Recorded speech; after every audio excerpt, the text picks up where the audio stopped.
We want to acknowledge that we are here on beautiful ancestral lands of the Anishinaabe people, the people of the Three Fires, the Ojibwa, Ottawa, and Potawatomi. We recognize the sovereignty of Michigan's indigenous nations and historic communities, both those who live here now and those who were forcibly removed from their homelands. We want to express gratitude and appreciation to the indigenous people across the continent who have been living and caring for this land from time immemorial, who are still here and will always continue to be in this place. Thank you, Chris. Thank you. So thank you all for coming and being present. You gift us by joining us. And we're going to switch back to gallery, and I'm going to give a couple of opportunities to first, I'm going to introduce myself. I'm Jan. I'm a co-leader. Most all of you know me, but just in case there was somebody here that didn't. And then Chris is a co-leader who just did the reading, and our IT person who keeps track of all the screens and everything. She's a lifesaver. And then John Constantine. John, you put yourself out. We can't see your face. I don't know where he went. I was Anyway. filling my wine glass. Oh, okay. Important stuff. He's a co-lead too. Dolly is also a co-lead. She is in Canada with family. She had a family member that passed away, so she was unable to be with us tonight.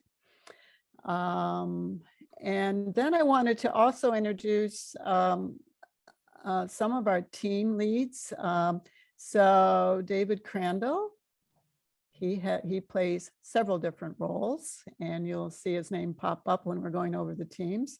Mindy Miner, she is a liaison person and keeps track of things. And the other person's not on here with John McGarry, who was the original liaison for the representative Peter Meyer, and of course before that Amash. And so those two are the ones that organize that, take care of that.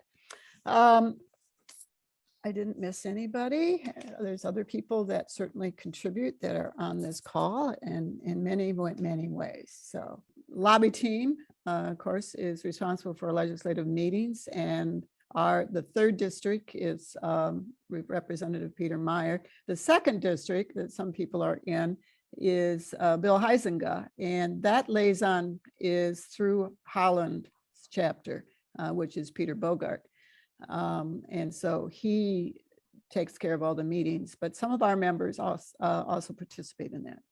Grassroots, it's made up of several different subcommittees. The Environmental Justice Committee, as I pointed out, which you'll see different sayings and videos and different things in regards to environmental justice representing BIPOC community. That's how we started in doing the reading at the beginning of our meetings and honoring the land and those who are part of the land and their relationship to it. Monthly calling campaign is another subcommittee, the very important committee in CCL, and many of you are on the monthly calling campaign, in which you call once a month to a representative and our senators. We're starting a new group, which is in formation from some of our new members, and David Crandall is putting this together. That's the presentation group. So you'll hear more about that. Next team is Grass Tops. We meet on a quarterly basis normally, and we are made up of different groups, and you can see them listed there. We also attend West Michigan's Sustainable Business Forum. That's what WMSBF is. And that's a monthly program normally that some of them have been face-to-face. Great networking because it's made up of a number of groups in the area of businesses and other types of groups that attend. Chapter development, that is primarily us as co-leads, but we've expanded it to an organizational steering committee. Right now, David Crandall he's calling himself an ambassador for new members and setting up meet and greets. And you'll see on the screen that we've already completed 4 small group gatherings. I think, David, you're gonna have to correct me. Well, that's small groups, and then we've had a couple of face-to-face. And so I think we've had like, that makes 14 people that we've been able to onboard. And so if some of you may be newer and not had this happen, that's only because we just started this. So please put in the chat if you would really like to be a part of an onboarding process. It's not like we're trying to exclude you. So if you want to have your name out there, just let us know. I just want to put in there that I don't know how I got to be the ambassador. This has been a group effort among several of us. And so I don't want to take too much credit for this. I recently joined the group, and I'm having a party tomorrow with potential presenters at my house. But definitely, I don't feel like I'm in charge of this. Okay. It's your fundamental humility that makes you such a good ambassador, David. Thank you, John. All right. Thank you for that correction, David, but you are doing a lot. So we appreciate it. We totally appreciate it, because some of you know that we had a large number of people come in over the summer and kind of blew us out of the water for us as co-leads and trying to stay on top of it. And David stepped up and said, I'll help. And it's been great.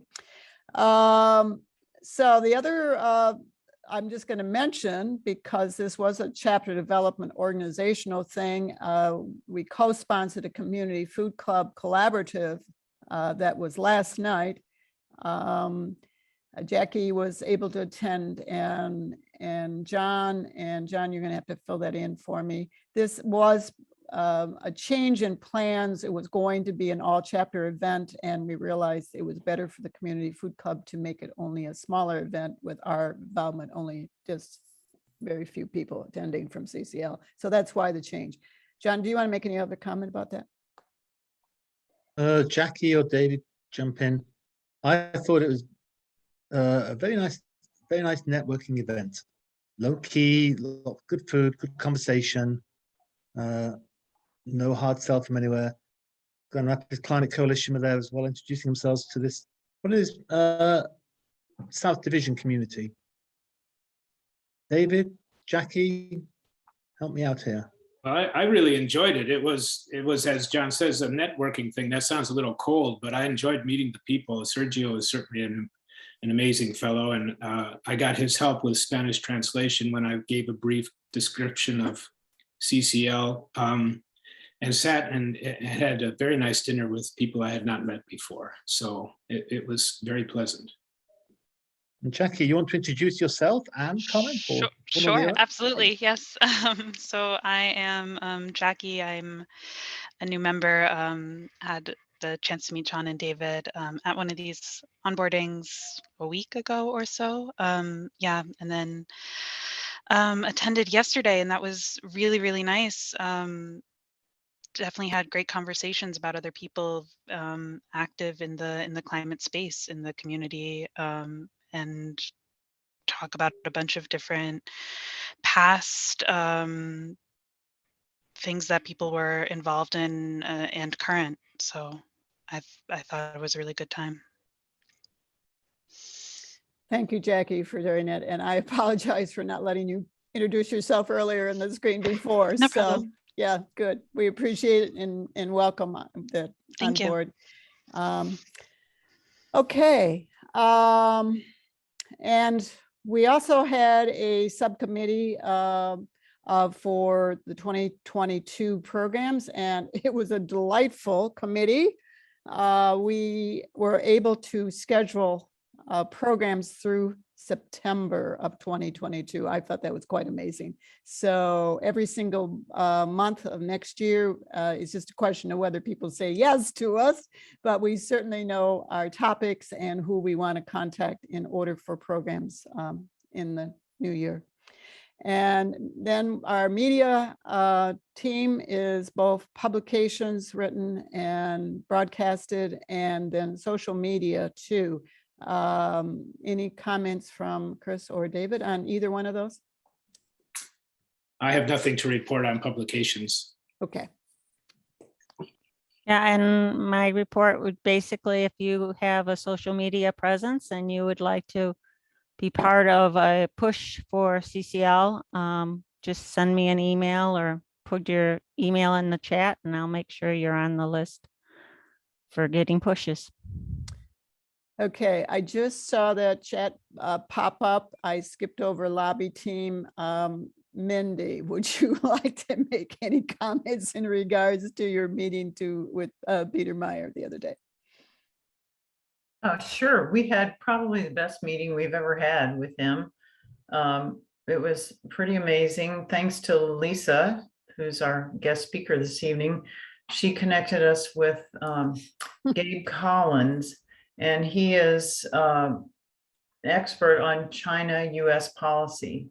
And we felt that his pitch would really resonate with Peter Meyer. And so we set him up to be the guest speaker. And at first we weren't sure if Peter Meyer was going to make it. He was a little bit late, but he had been on the floor for a vote. And he told us when he did join that he was only going to have 10 minutes and ended up staying for 30 minutes. So that was pretty amazing. There was a lot of exchange between the two of them.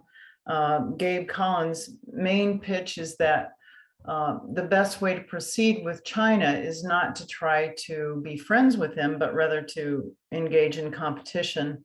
And that the best way to do that would be to have a price on carbon and a border adjustment, because we are much cleaner and greener in our technology than China is. So we would benefit from any kind of trade between the two countries.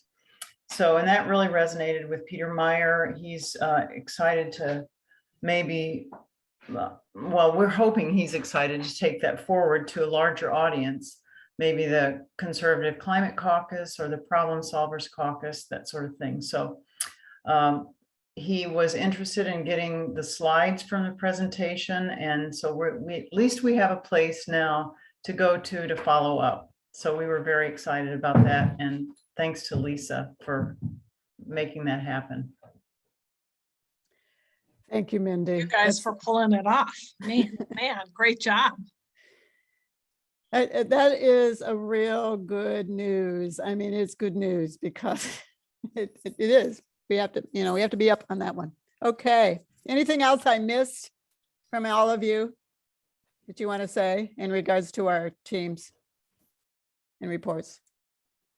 Okay. All right. So the Environmental Justice Team Committee, however we call it, is one of the things that we've been focused on is setting up a book discussion series starting in January and February. And there were several books reviewed by the group that's in the committee. And we came up with these two that we're going to, I think there's going to be a little bit more explanation on this. Probably it will be in the newsletter. It will be in other ways that you'll hear more about it, but just so you know the titles. And because they're really two different types of books in the sense of, Dolly put it is one is kind of a downer and the other one is kind of a picker-upper, so it's in trying to weave these two books together. That's why we picked the dates as we did for discussion. So the first one, you can see there the title, Climate Justice, Hope, Resilience, and the Fight for a Sustainable Future by Mary Robinson. Both of these books are very short, easy reads. And the second one is Climate Change is Racist, Race, Privilege, and Struggle for Climate Justice by Jeremy Williams. And why we put this map out there is just to show you, we sort of thought it also fits with what Lisa's going to be talking about tonight, is who contributes the least to greenhouse gases and who will be most impacted by the climate change. This came out of Jeremy Williams' book. Am I correct about that, right, Chris? Yes. Yes, John? Yes. Yeah, yes, Yes. okay. All right, good. So put these books down and as possibilities of good reads in the next few weeks. So, and if so you can be a part of this discussion. We will be breaking it up, and depending on how many people sign up to do it, if you're interested, in fact, you could put your name into the chat right now. That would be helpful. So we know one way or the other if you're interested, and this is times that you can be, I mean, you don't have to be available for all the dates, of course, but interested in participating in some of this. If we have a fairly large group of people interested, we'll divide it up into groups. So breakout groups at the time when we do these, because everything will be virtual, and we will be virtual for at least through March, most likely, unless we change it for any reasons. So Okay. Jan, one question, which one's the downer and which one's the upper? All right, David, you have read these books, correct? And Tom Warren, where are you? Have you read these books? I read Climate Justice. Dolly went through Climate Change is Racist. And the Climate Justice one, I think, is relatively an upper. Yes. Okay. Yeah. So And it's very Mary readable. Robinson is a great woman. Yes, she Despite is. being so optimistic, she really walks the walk. She was president of Ireland. She was ambassador to the United Nations. You know, she's. So maybe we're doing this in the wrong order. Because the second one is the downer. I don't know if we want to end on a downer note, but No. I kind of have a climate crush on Mary Robinson. oh, so you want to do her first? Is that why? Sure, I mean, one way or the other. Well, as a committee, we'll finalize that if this isn't finalized yet. So that's your answer, Mindy. You were the one who asked the question, right? So, yeah. All right, good. Next screen. So announcements coming up. And I move left to right on this. The Condor and the Eagle discussion. This is being put out by one of the faith groups, but this is, I understand from Shirley and Chris, this is excellent film that you can link into. So that's coming up on, at least for the virtual, and then for the event itself for discussion is on November 30th, 7 p.m. Together We Give for Climate Action. This is the title of CCL's National Giving Month. And we've mentioned this before. We don't ask for money on a local basis, state basis, and we only, as a national basis, have fund drives, I think, 3 times a year. So like everybody else that does it this time of year, CCL is also doing it, and it is important. So you can see what it's Giving Tuesday has a $300,000 goal, but also the total through the December 31st is a 1.3 mil, I think, or something like that. So this gives you an opportunity to give money to CCL when we don't ask for it otherwise. Okay. December chapter meeting. This is going to be our one good social event, face to face, like what we had as a picnic in August. And although we're restricting it to appetizers and drinks, we're not having a dinner this time. And it's going to be at the same place we had in 2019. In fact, Tom Bolton has connected. Tom's on right now. He connected us because he lives there. So it's at the co-op, and it's at there's the address, and we will be putting this course in the newsletter, and you'll get it in a couple of other ways. So it's on a Monday, so it's a little different than what we usually do because we can't get Thursdays at this co-op. So at the last time we had it on a Monday too, and we're starting at 7 p.m. Okay. Last one, this is just an announcement. If you're new and you haven't been able to participate in a small group, or you know somebody who's interested and would like to do a meet and greet, either one coming up we'll have others coming up to schedule, or if you want to do it on a one-to-one basis. For if we missed you, I mean, like Mike, you never was, I don't think, never had a chance of really to be orientated to our chapter. if you would like to do something like this, put it in the chat and we'd love to connect with you. Okay. All right. Any questions on that so far? I went through that fairly quickly. Okay.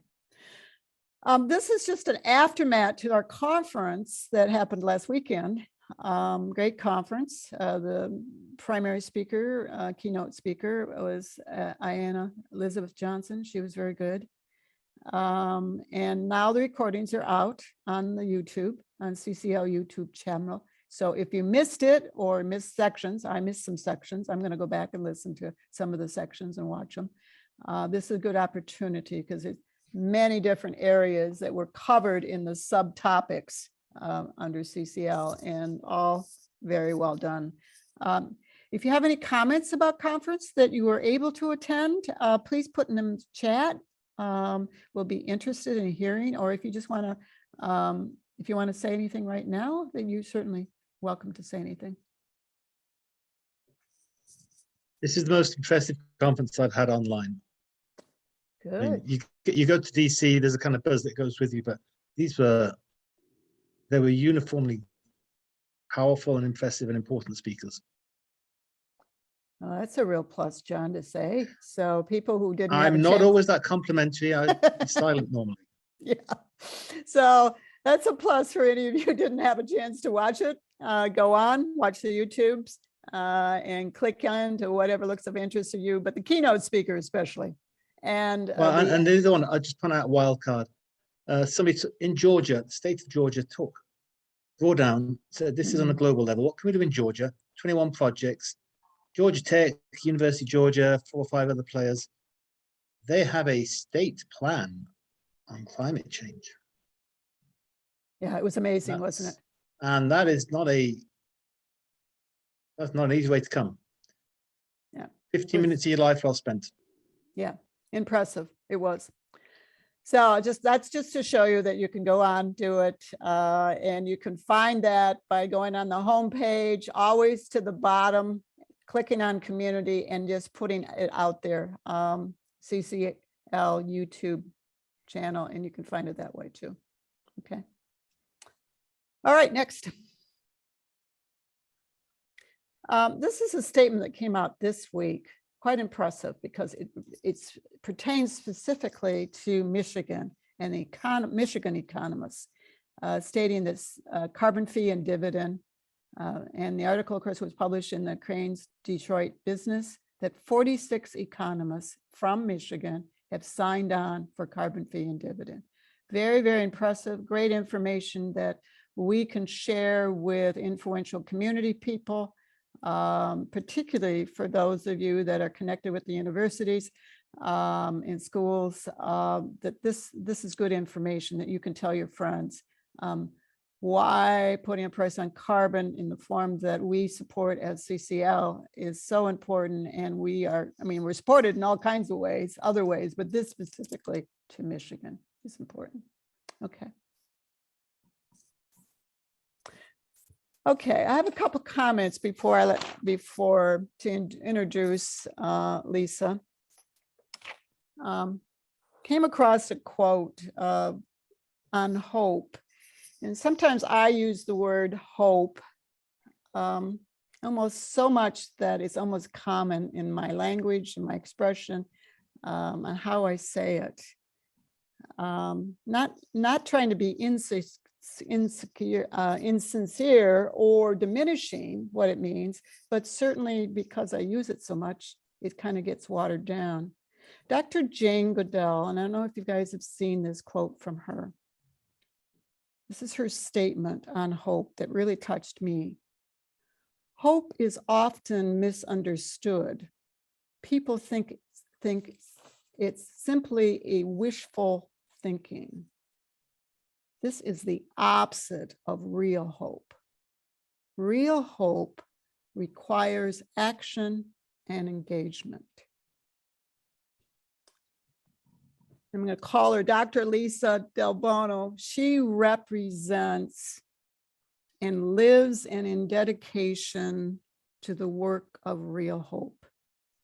She's all about action and engagement ever since I've known her. And it's probably been 4 or 5 years at least.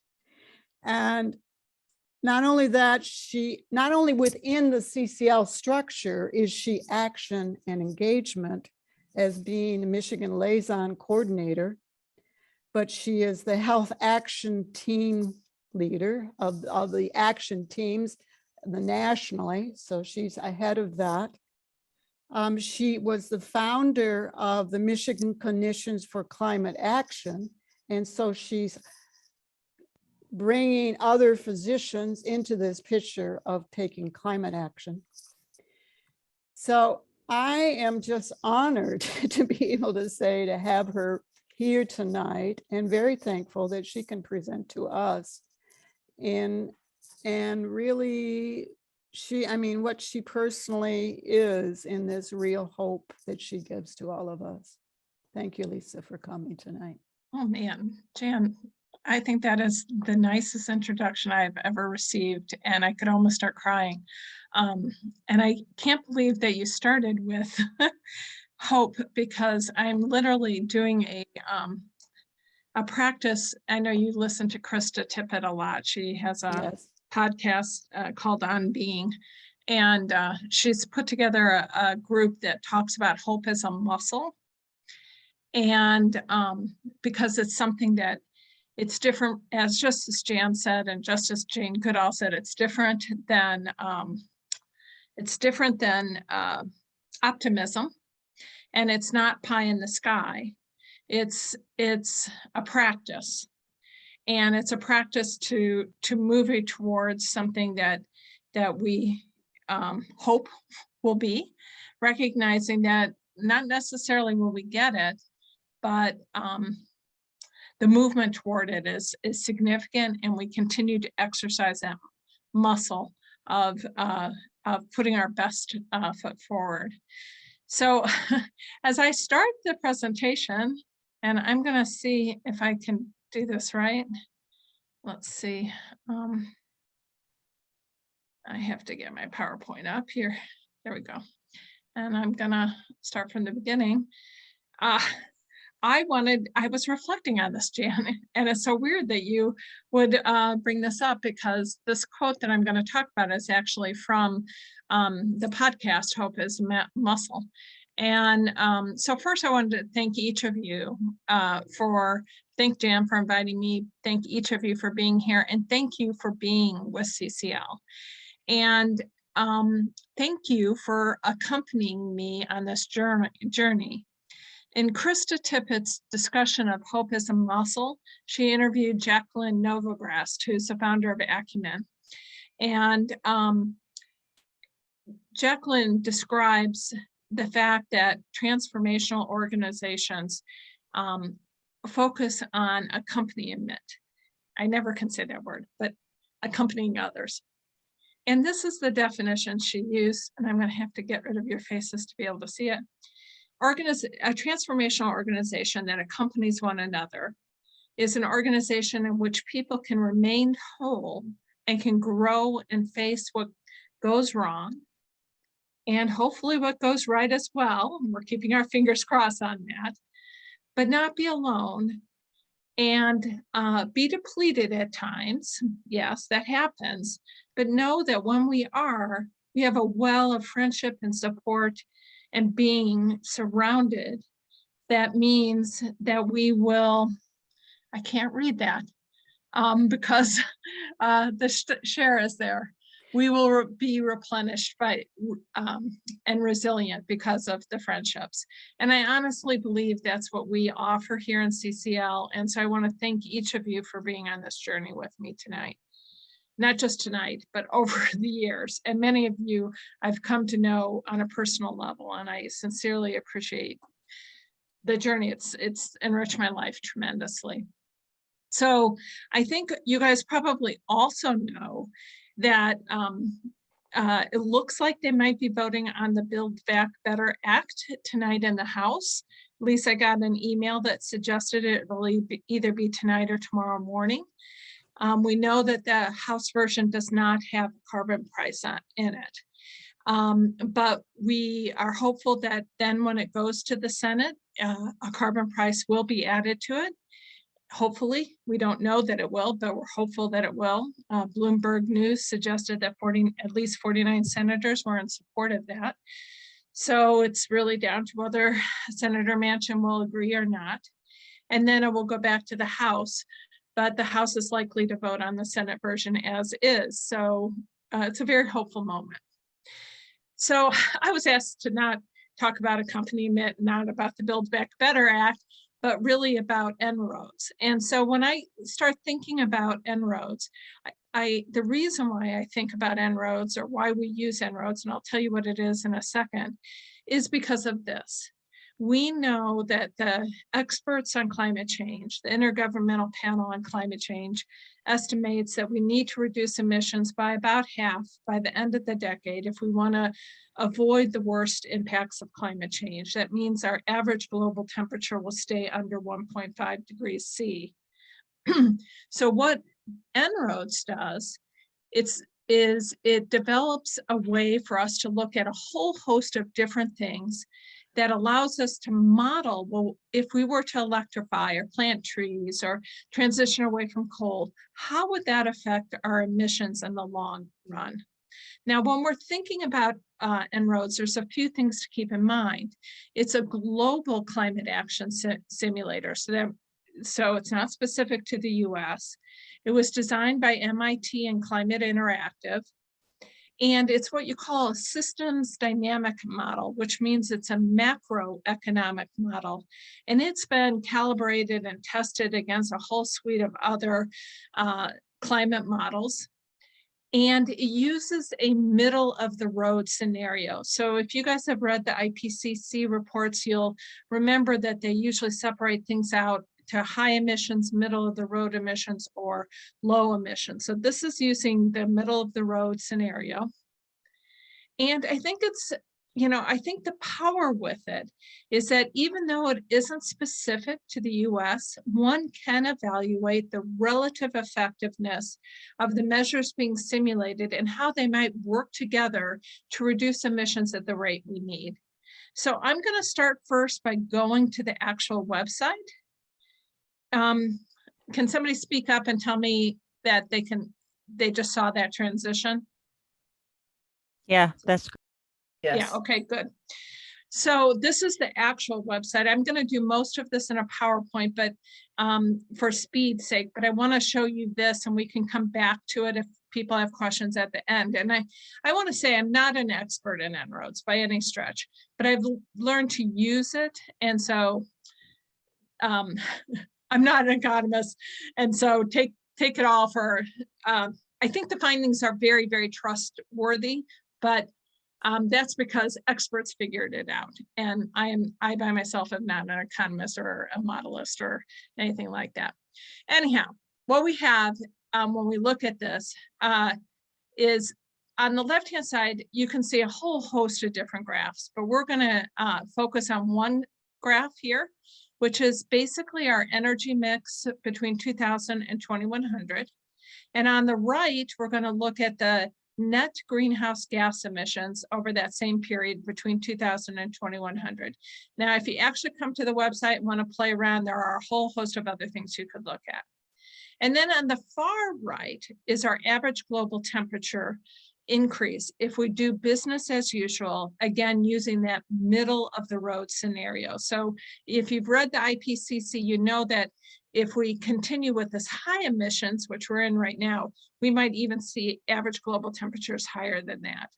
Our goal here is to keep this number under 1.5 degrees C. That we want to keep it that low or more in order to avoid the worst impacts of climate change.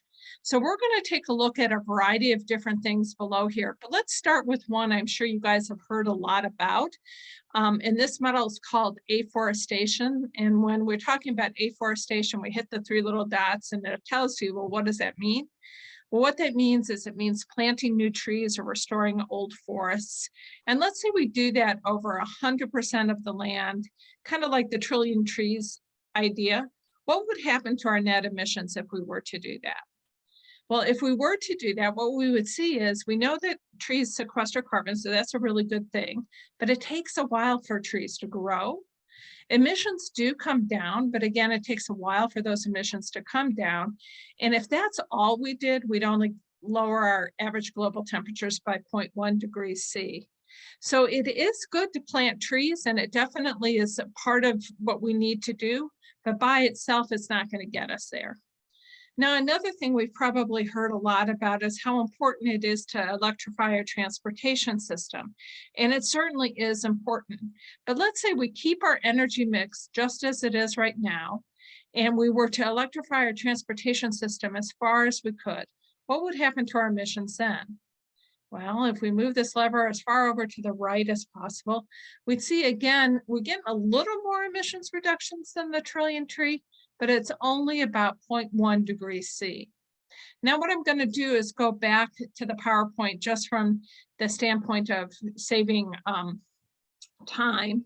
And we'll go right here to our baseline view, which all of our levers are back at zero, our temperatures where it was before. And let's now take a look at changing up our energy mix. Let's say we phased out coal. What would happen if we phased out coal as much as we possibly can between now and 2100, at least as much as we can model here? We would lower emissions by about 0.2 degrees. So this is a good thing to do, but again, isn't going to get us where we need to be by itself. It does clean up the air. So from a human health point of view, it's really a great thing to do. But let's do more.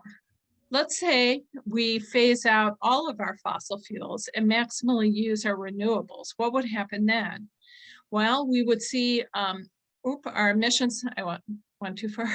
Our emissions would come down, and our average global temperature would, instead of being 3.6 degrees, it would come down to 3.0 degrees. So we're starting to take a chunk of our emissions out. So this is good. Now let's add in nuclear. That's another thing that has been advocated by a lot of more conservative audiences. And we move that over to the right. Let's go back and you can kind of look here. Nuclear, you can barely see it here. It's that light blue look. And then there it is increasing. And we can lower our emissions by another 0.1 degree. So this again is a good mix, but not going to get us to where we need to go. So now let's go, after we've changed our energy mix this time, let's electrify our transportation, building, and industry sectors. Now we know that electric motors are much more energy efficient than an internal combustion engine. So it's a really good thing to do. What I want you to notice is also how much energy we're using overall as we improve energy efficiency and electrification. So we're going to do that right now. And we've moved those levers over to the right. And did you see the extent to which our emissions, the overall amount of energy we needed went down? So here's before and here's after. And now we're down to 2.4 degrees C increase. So we've decreased it quite a bit. Okay, so if we were to do it like this, what I've modeled for you is as if we have had a separate piece of legislation or a separate regulatory policy for each of those levers. And I guess the question then becomes, is there a single policy that would achieve similar results? So let's remember we were at 2.4 degrees C when you did each of these things individually. And now let's look at if we had a carbon price in place. So with the carbon price alone, we can get down to that same level of 2.4 degrees C. And you might say, well, what exactly are you talking about when you say a carbon price? So we can hit the three little dots there and take a look at modeling specifically the Energy Innovation Act. So when we hit the three dots, what we're talking about is a price on carbon that starts at $15 per ton. Now, the one during budget reconciliation, I think currently under discussion is either $18 or $20 per ton. It would start in 2023, and it would go up every year between $10 and $15 until we essentially phase out fossil fuels. So that's what the Energy Innovation, that's how you model the Energy Innovation Act. But you might say, well, what about a clean electricity standard? Isn't that also a policy that would reduce emissions quickly? Well, we can model that as well. And how we do that is we move the little bar down. If you were on the real thing, you would see this. And we can look at energy standards. So we'll take that bar and we'll move it down and we'll look at energy standards and we'll look at a target of 100% starting in 2022 and completing in 13 years. And if we were to do that, we'd see emissions reductions of about 3.2 degrees. It would get us down to 3.2 degrees. You would lower that by 0.4. So it's not as effective as a price on carbon. And part of that, you might remember, is because it's only applied to the electricity sector. A price on carbon is economy-wide, as opposed to just affecting the price on carbon. I mean, just affecting the electricity sector. So again, comparing the two by themselves, 3.2 versus 2.4. Both good things though. And I'd like to look at them in a little more detail. So now I'm going to a different simulator. I'm going to the Energy Policy Simulator. It's specific to the US. And in this graph, we're looking at CO2 emissions in the electricity sector only. Whoop. And remember, that's about 27% of emissions. So this is the same graph. I took the circles off so you could see it better. This is essentially business as usual, the black graph. The gold line is a carbon tax like the Energy Innovation Act. And the gray is a clean electricity standard 100% by 2035. And what you can see is that both policies will phase out coal fairly quickly. That's why it drops off quite a bit pretty quickly.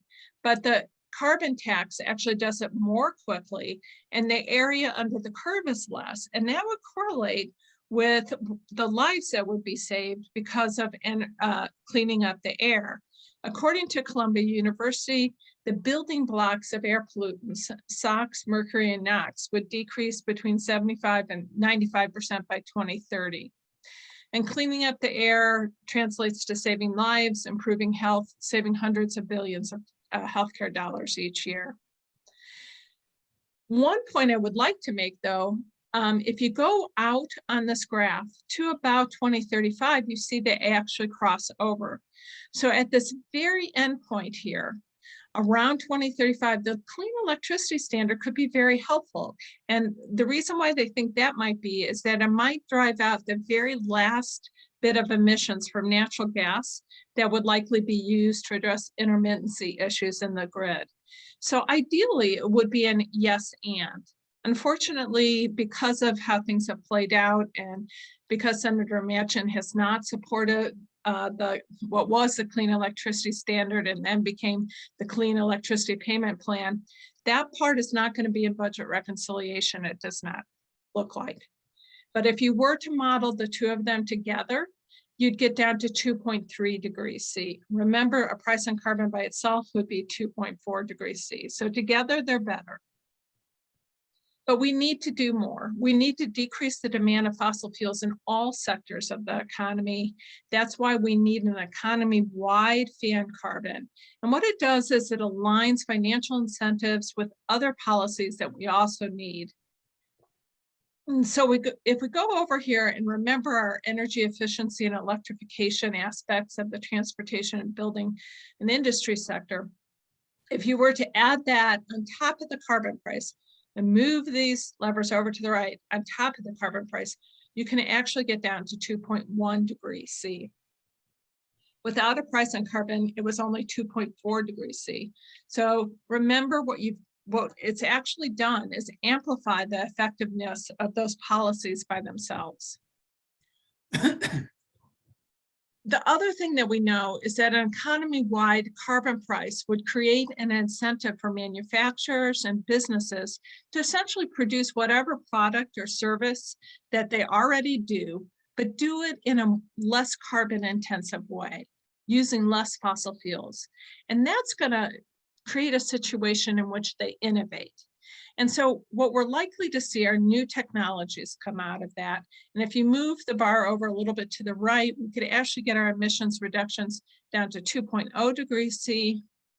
And then we could eat less meat. We can do regenerative ag and hopefully sequester some of the carbon. We could reduce F gases and hydrofluorocarbons, and we could actually get down to about 1.6 degrees doing all of those things. And that's not directly related to the carbon price. And then we could stop cutting all our trees and start planting trees and planting green stuff all over. And essentially what happens in that situation is that we can in fact stay under 1.5 degrees C, but it will take a comprehensive package of climate initiatives, i.e. all the tools in the climate toolbox. I hope I've convinced you that a price on carbon is essential because it's the single most effective lever to reducing emissions. And it has economy-wide impacts. It acts as a solutions multiplier, creating an incentive to electrify transportation and building sectors, improve energy efficiency, and spur innovation, and in turn saves lives, improves health, particularly in frontline communities. So that's the presentation that we've been doing it's mostly to progressive MOCs. I kind of did a hybrid between conservative and progressive audiences there, so you could see a little bit of both. But I'm happy to take questions and we can play with the model and figure things out together if you want.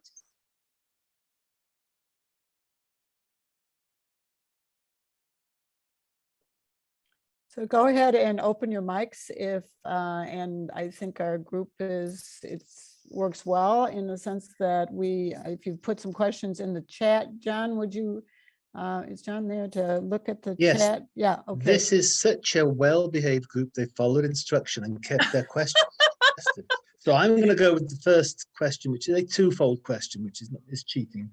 The one is that, yes, we can get there, but it's a darn close run thing. We've slammed every lever to the max. And when I joined CCL 6 years ago, my understanding was carbon tax alone in 2016 would have really done most of this. My second question goes to the credibility of En-ROADS. MIT is a gold standard name. Are there people actively endorsing it or using it, at present? John, what great questions. And the answer is yes, a lot of people are using it. I actually have some slides which I could show you, but essentially you can see, let's see if I can get them up here. While we're talking, or did I get rid of them? No, I didn't. I just hid them for the sake. So what they've done, just so that you can see them, is this kind of goes to the credibility. So, except I screwed that up. Oh, and I'm probably not sharing my screen anymore, am I? Am I sharing my screen? No, you're No, not. but you have authority in this group. You throw a few names out and we'll let you off. Okay. Well, I can tell you, I was just going to show you this. This shows the different, all these different different models that they tested against, all these, the Shell and the IEA and all this stuff. These are the different models, and they looked at carbon pricing and historic numbers and baseline, and then they compared what their findings were to all these individual ones. And you can see the En-ROADS tends to be the average of all of these things. So that goes to credibility. But then in terms of, this has been used abroad, this has been used to speak to members of Congress, not just by us, but by, I think that Kerry did it. I can't remember all the people who've done it. Lots of well-known people. You can become an ambassador, so you get certified to do it. It's been taught in schools, it's been taught in communities, but it's been used, worldwide and within the states. John, do you remember some of it more off the top of your head? What names or? Yeah, I should have probably written them down. No, I'm good with that. Yeah, and I point out that MIT, Michigan Institute of Tech is great, but this is actually Massachusetts Institute of Technology. This is the big boys. Did I say Michigan? No, I'm just mentioning as a joke. This is this is recognized as the best university in the world on most surveys. Mindy, you had a question and you applied for it in the chat. Do you want to ask your question, Mindy? Oh, I was just wondering if there's any sort of a model like this for the dividend that show the effects on the economy and how the lower quartile would benefit more than the rest. I think that Columbia has looked at some of that and has some modeling in terms of that. So does Research for the Future, but I don't know that they have A slick tool. I am unaware of a simulator that's as easy as this. I think that's why Rick Knight put together that that carbon tracker that's specific to CCL, where you can kind of put in your income and a variety of different things, and it comes up. Yeah. Okay. Yeah, that's a good idea. Do you guys remember the name of that? The carbon something tracker. It's on Community. I can try to find it. Is that the carbon calculator? Yeah, I think Is that what it's called? Is that, I don't know, it might be called that. Yeah, I get confused between the one that the Research for the Future has put together, which I thought was the one that was carbon calculator, but I may be wrong. And then there's one that Rick Knight did, which is more specific to the dividend. Oh, okay. I think Rick's is more specific to the dividend, and it may be called carbon calculator. I can't remember. Mike asked the question in the chat. Mike, could you unmute and ask your question to the group? Yeah, I'm wondering once Manchin ends up getting his hands on the House proposal, and they throw out through debate most of the options, would you recommend the carbon tax as being the best option that will get the most done, or what one or two, three things that might survive the Senate would you advocate for most strongly? Because I don't think Manchin's going to go any more easy on things than he did in the past. My people can chime in with this, but this is my take, sitting on a lot of the liaison calls and other calls. Thank you for finding that, Chris, is that a lot of negotiation is occurring and has occurred on the Senate level already. And I think that senators like Whitehouse and Schutz are in discussion a lot with Manchin. And so I'm not sure if he'll water down some of the other provisions that are in there in terms of the Build Back Better, but I bet he's pretty aware of what they are already. And I think then the question will be, will he add in a carbon price? And the thought is that he may, because it doesn't cost the government anything. The way it's being proposed right now, again, the fossil fuel companies are the one who are generating money.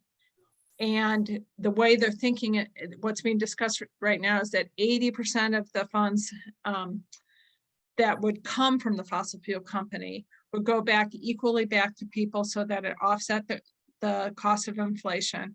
And the other 20% would be potentially used for a variety of things, including retraining coal miners. Now, I wonder why that came up. It probably came up because it would be something that would be very amenable to West Virginia and Manchin. Not that it isn't a good thing. I mean, it is a good thing. We've lived off the backs of these people for years. So again, I think that's all a negotiation, and I don't think that anybody knows for sure what will be there, but there's a thought that there's a pretty decent chance that Manchin will go for it. Not definite. Tom, would you like to further comment? It's been partially addressed, but is it sufficient? It's moot. Open season, just shout out.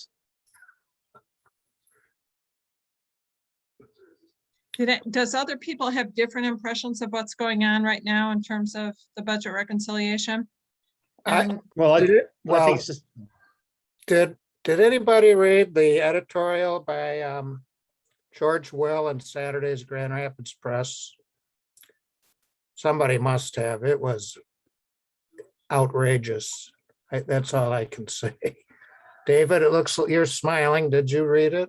Oh, it was infuriating, and the smugness of it and the self-satisfaction was just, oh, it just dripped with it. I just couldn't stand it. But and what he says is very much something that we have to fight against. You know, that mindset of status quo.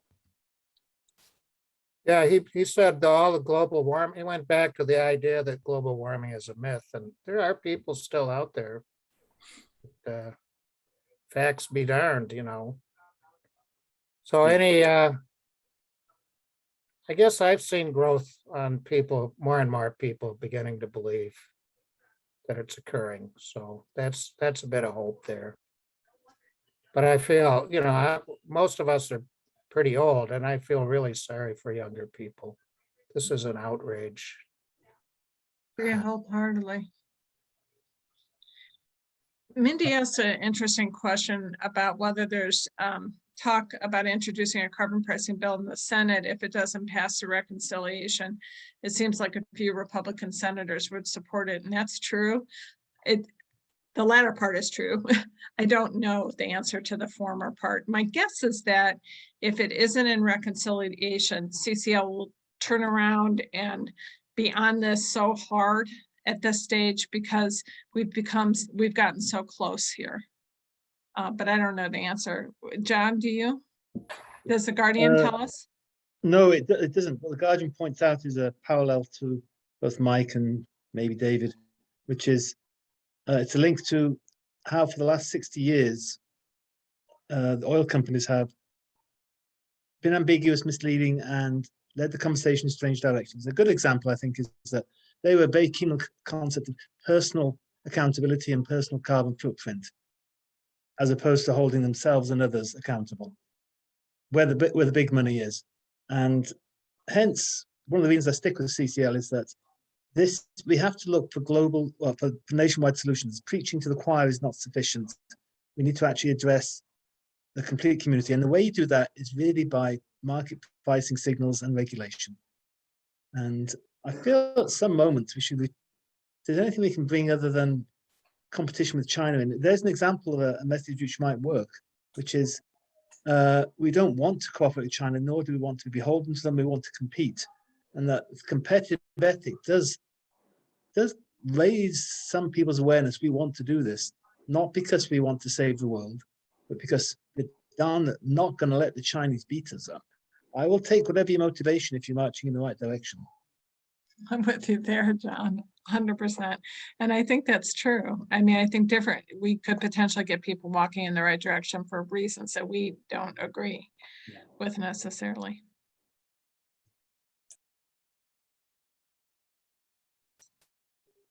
Yeah, it's an interesting time. And I do agree with your statement, John, about collective action being so critical. It's, you know, the pandemic is such a there's so much analogous between the two. You know, as important as it is to the individual to get their vaccine and to wear their masks, we won't get a handle on this until we do it collectively. And yeah, and it probably was part of the disinformation campaign to focus on the individual from the fossil fuels. Yep.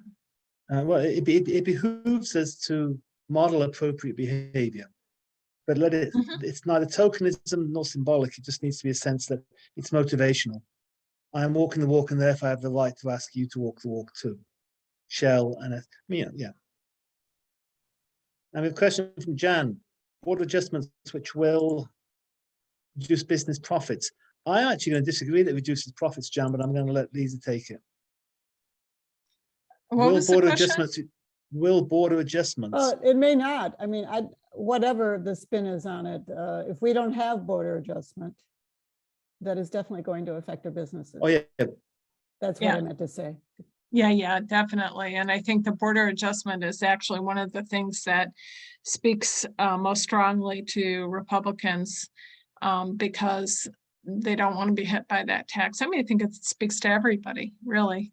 It would put us in a very compromised situation on the global market if we don't get with the game. They were Well, it talking. takes- Especially with takes one- EU is on board, and what, 40 some other countries are on board, major company, I mean, Canada's on board. I mean, that is really going to affect most of our businesses and even small Well, businesses. yeah. A statement from a Republican was that we've tried to compete with China on tariffs on steel, and it's not worked very well. But if we are actually putting border adjustments in, we are not simply saying we want to protect ourselves from cheap Chinese steel. We are saying we're actually doing it for a globally valid reason as well, which gives you both the benefit of some market pricing, but also working for a bigger cause. And we switch now to the last question I was from the chat, which was En-ROAD Simulator, is it genuinely available? And I will ask a subsidiary question because I'm taking the power of the bully pulpit, which is En-ROADs clearly can model analogous behaviors in the US to the world. Does it work all the way down to the city level, do you think? We have a local campaign in Grand Rapids. I think How that appropriate is- I mean, again, I'm not a mathematician and I'm not an economist, so I'm just speaking off the top of my gut level head, but I think that it would make sense to me that it would still demonstrate the relative effectiveness of one policy to another. But there might, I don't for sure know the answer to that. David, I put the simulator link in the chat there. Thank you. Sure. And does your positions, as a physician, you're good at analyzing other people's research. That's what most physicians do. Is this valid? You bring in the same kind of critical credibility to En-ROADs as to a survey on any health issue?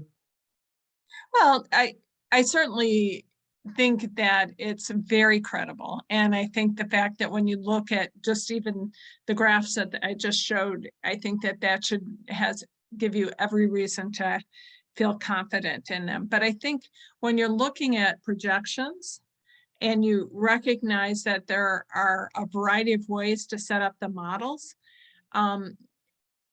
there is inherently a fair degree of variability that can happen between model to model.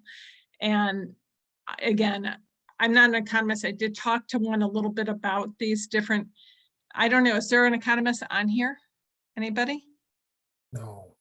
Okay, so my understanding is that some of the models will actually, this is a systems dynamic model. So I think basically it's just looking, if you put this in, what happens here. So input versus output. But there's another type of model whose name I can't remember, that will actually take the endpoint and then almost do a feedback. Backwards. Okay, so if this is the new change, then this causes this to happen. And that's not what this kind of model is. But when you think about a carbon tax, that could really influence what's going on, because I think the carbon tax does have this component of amplification in it, which I don't know if that's picked up in this. Again, I'm speaking to this as somebody who spent years diagnosing cancer under a microscope. That does not make me an expert at, economic modeling. So, John, I have a question. Shoot off. Go ahead. Can I go ahead? Of course, yes. Yes, okay. So I'm wondering about the political acceptability of a price on carbon, not just nationally, but globally. The price of gasoline has gone up by 50 cents a gallon or more in the last 2 or 3 months. And people are complaining about inflation. And certainly without the dividend, a fee on carbon will be very inflationary. It will have an impact on virtually all carbon-based products, on the price of it. I suspect Mr. Manchin will not be in favor of a carbon tax. And without emphasis on the dividend side of this and what that will do to the disposable money that people have to accommodate the inflationary pressures of a carbon tax, I wonder how this could work. And when I drive on the highway today, about half of the vehicles on the highway are large SUVs, four-wheel drive pickups, and all of them more or less major gas guzzlers. When I look at what GM is doing, you know, one of the very first innovations they come out with is an electric Humvee. And I think we need an electric Humvee. And Ford is talking about electrifying their whole fleet, and they'll have 40 different models of electric vehicles in a few years. That's what they're claiming. I'm not sure, you know, I'm rambling here, but how acceptable would this A couple of carbon things I fee would, be without an emphasis on a dividend? well, I think you bring in a really good point, and certainly in the US, I don't think we would get the traction without a dividend. And I think the dividend is critically important for anybody who cares about people who are struggling to put gas in their car. That really makes a difference. But for every $10 per ton carbon fee, it only increases 10 cents at the pump. So for somebody who can afford it, that's not going to change their behavior a whole lot. In addition, the carbon price that's being discussed right now is likely to have a gasoline exemption just because of the concerns that you described. It will still reduce emissions. Resources for the Future has looked at this and modeled it. It would decrease the rate of emissions reduction by about 1%, but it would keep people from freaking out about the gas. So that's one aspect of it. In addition, when you think about it across the world, we're actually one of the few developed countries that does not have a price on carbon. China has an emissions trading scheme. The EU, Russia does not. Australia did and doesn't now, but is considering it again. Canada does. Almost all in developed countries do. And with the border carbon adjustment, even Russia's starting to look at it. Australia's starting to look at it. So I think globally, it's not actually that hard to sell. I think we're kind of behind in the US. I just want to point out that despite all these supposedly good efforts by the developed countries about carbon pricing and so forth, carbon dioxide emissions are at record high levels. They're going up almost every year and are likely to go up for 2021 again too. So when are we going to actually see an impact on our carbon emissions? You know, that's what I'm looking for. And I think if you look at the data from Germany and from some of the Norwegian states and that sort of thing, there has been either a staying or a slight decrease. And again, their price isn't as high as we need to go. We need to go up to $100 per ton. They're at about 50 right now. Okay, thank you. But I think there's reasons to be skeptical, but I think there's also reasons to have hope. And I think your points are really well taken, Ken. I try to live in hope, but I'm struggling. Yeah, it's understandable. I struggle a lot with it. If I can make a few comments, the price of gas in America compared to Europe, I mean, maybe Jackie can chip in, the price of gasoline in Berlin is not $3 a gallon. The second point would be, the conversation sometimes traders, we have choices about what we do. The science is driving us to situations which we do not have a choice on. Just as the inflection points in ice caps, there will be social inflection points when we have lost control of this. Things will change very quickly, perhaps, in terms of our political and social dynamic. 183 Bangladeshis looking for somewhere to live is not a little party on a Saturday afternoon. I don't want to, well, I feel we need to just be aware that this is we don't have the relative choice. Well, I want to keep my gas cheap and live like we're living now. That is not an option. I'm not sure how we explain that to people. But my question I would throw to the rest of us, if you could answer or ask your own question, is, having seen this, who is somebody you think you'd want to share this with, and or who is somebody who needs to see it?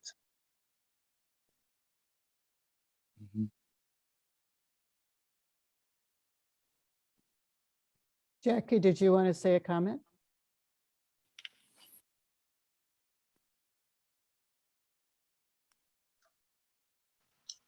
I Well, you just guys are- shared- Go ahead.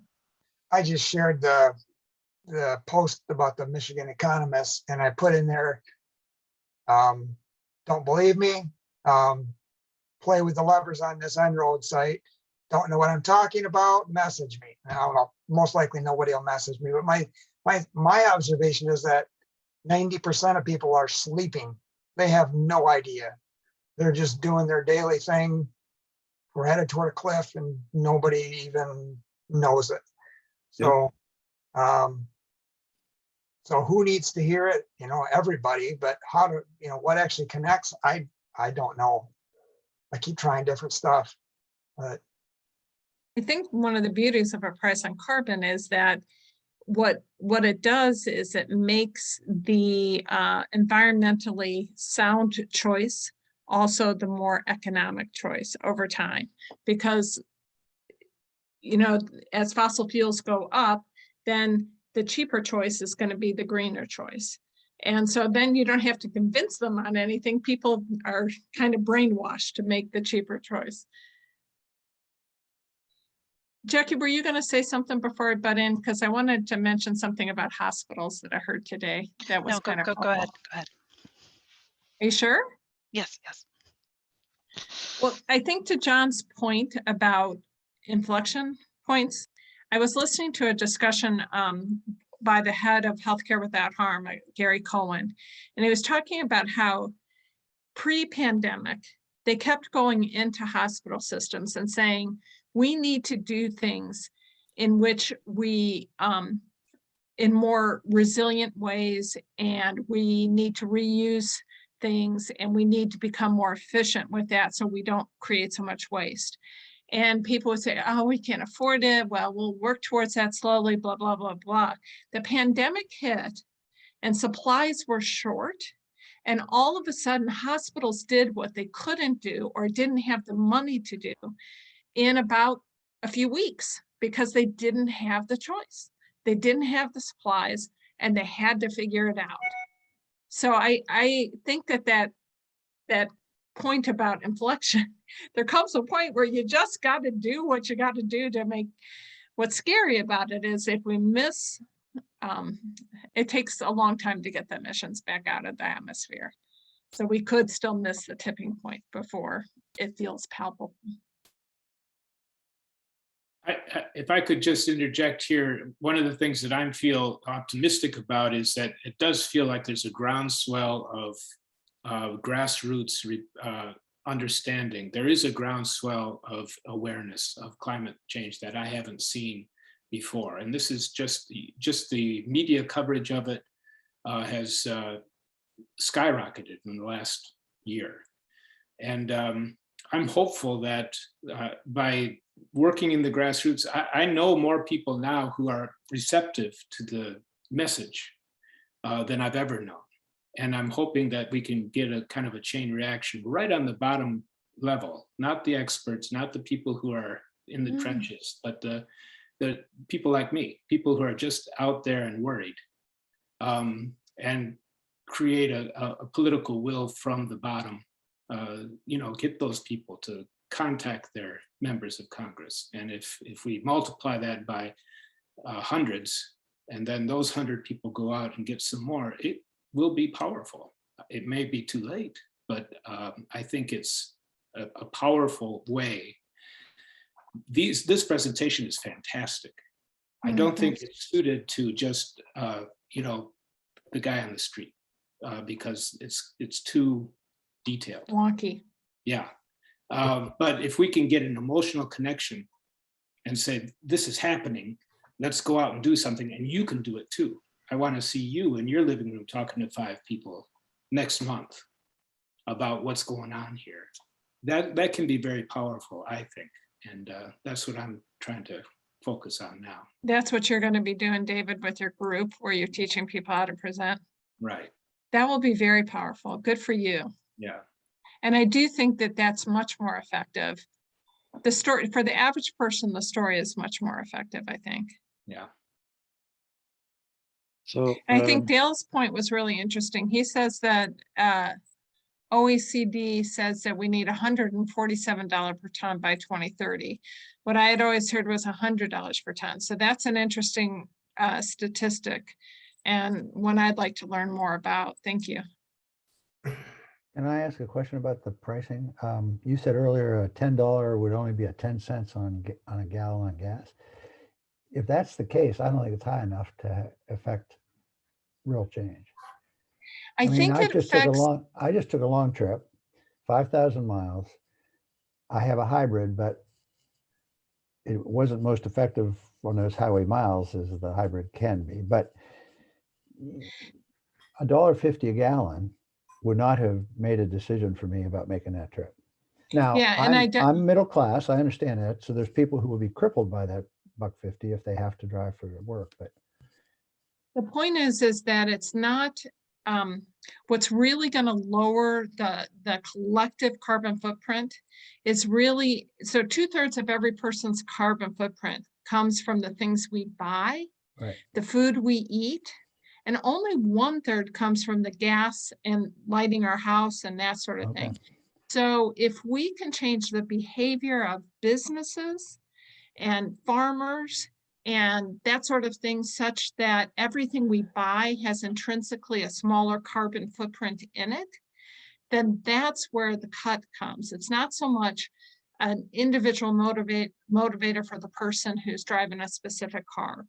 It's the fact that collectively, if business A is making this t-shirt, and business B is making the same t-shirt, the one that can do it in a less carbon intensive way will have a bigger profit.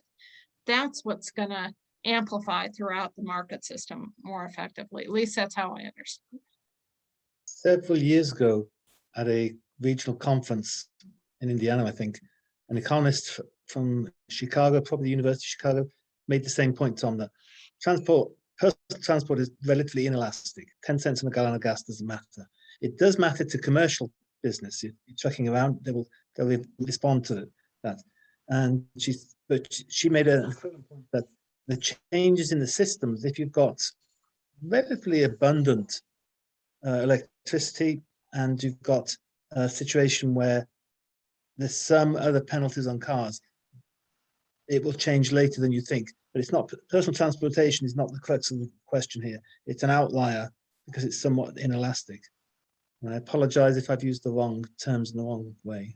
I think elastic is the right term. I think you're right. And I know I've heard them talk about a lot of times that the traffic is probably one of the areas that will be least responsive to the carbon tax. And there may be other, we need our CAFE law still in place and other regulatory mechanisms to help stimulate that.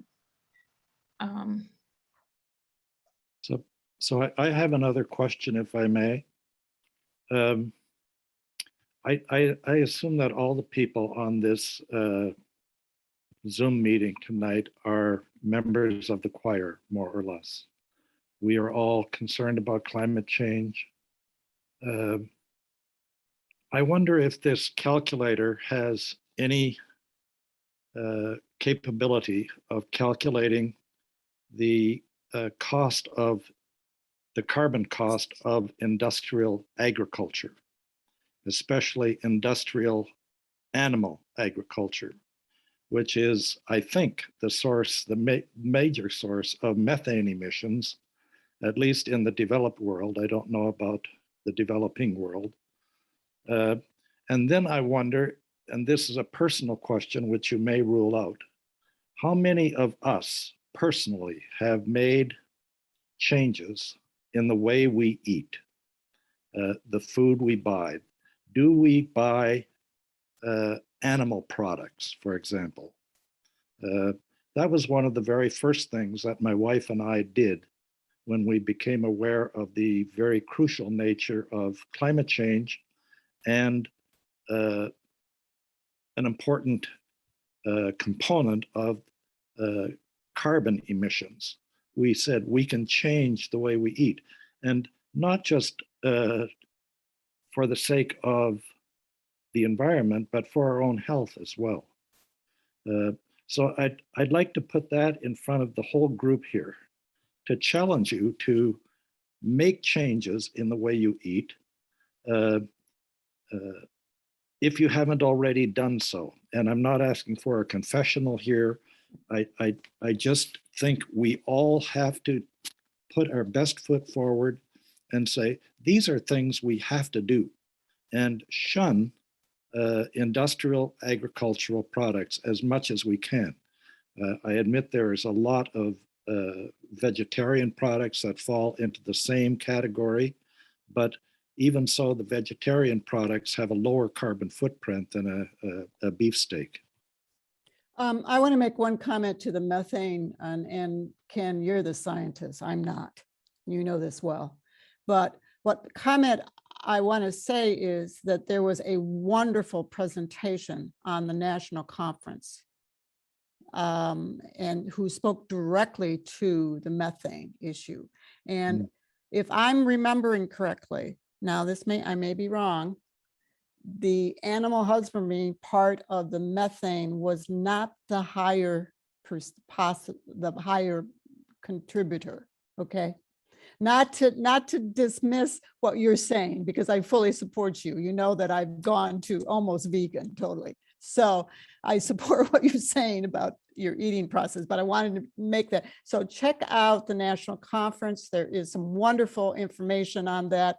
She did a fantastic presentation. I think she was part of the plenary, the second after the keynote speaker. Am I correct about that, Lisa? Do you know? I don't remember where she fell. But she had incredible good information, and it set me straight in the sense of my understanding also was these large factory animal husbandry thing was part of the major, was high on the list, and it was not quite, that was not the case. We're just about end with time, but what I wanted to say that I wanted to support what David Crandall said. I mean, I've been with CCL now, I think 6 years. What I'm seeing happening at all different levels, all the way across the board, is a major change. This afternoon was the Climate Exchange, had a presentation on the indigenous populations and some fantastic presentations. They squeezed a lot of information in 1 hour's time. And what's happening within multiple indigenous populations across the country and what they're working on that crosses over between environmental justice and, but using language of climate change and how this is affecting them personally. But also in businesses. West Michigan Sustainable Business Forum's presentation, check it out, this week was great. It was on, you guys, in fact, I'm looking at, is Yuko still on? Yeah, Yuko. This was a biology background. It was biomimicry. You guys are probably familiar with this. Biodesign, what they're doing at Lockheed, corporations and all these various other corporations in sense of changing the way, less focus on fuel production and their use of fuel production, everything else. It was an incredible, presentation. I mean, it blew me away. So faith groups are working on this. And so I'm gonna, for those who are really down on hope, this is bringing me up. As David and I have talked about in the sense of just with the younger people, these newer people that are coming in, being able to work with them, all of the various, it's not just speaking to the choir. What I'm seeing and what I'm hearing in discussion with people that I'm in discussion groups, these people are asking the right questions. They're saying to me, Jan, talk to us about climate change. I'm going, what? Are you kidding me? You're really asking me that question? I mean, I think that is if you're not there and you're not involved in such groups of people, find them, reach out to them, find new networks so that you can begin to have this conversation, because that's what CCL is all about. We're about having the conversation the best way possible in our advocacy and our work. So I just put a plug in that way. That's where I get my hope. Not that I mean, I can be brought down just like every one of us, but I get my hope from reaching out and seeing that people really are asking the questions now. They really want to know, to find ways that they can change their lives to be better about this whole picture. And so I'm going to end it. Any other questions, any other comments that people want to make? I'm noticing the same thing. I live in a rural area, and attitudes are slowly evolving. I think to some degree fostered by the agricultural community. They Yes. notice these things very much. Right. They do. They're having terrible weather patterns, and they know where it's happening. Yes. Good, Mike. Good point. Yeah. Yes. Housekeeping question. This meeting will eventually be on YouTube, and you find the link in the newsletter, and there are other ways to find it too. And so look for your newsletter and reach out to CCL if you want to see it earlier. Okay. Any other comments? I want to clap for Lisa. Thank you very much. We really appreciate this. We asked her really in sort of a last minute, in like, issue of, within a couple of months or less, to come do this for us. And we really appreciate it. Look for our schedule when we start putting it out for what's going to be in 2022. I'm kind of excited if we get some yeses to the people that we've slotted to speak. And also, we do hope that you will be able to come and attend our holiday gathering so we can see each other in face-to-face and have a good time. Okay. David Crandall will be, our local musician is going to be providing our music for the holiday party. So he's always wonderful. So anything else? Are we all set? Happy Thanksgiving, everyone. Okay, happy Bye-bye. Thanksgiving. Thanks to each Bye. of you We'll see guys. you. All right. Thank you, Bye-bye. Lisa. Thank you, Bye, Lisa. Lisa. Thank you, Thank Lisa. you. Happy Thanksgiving.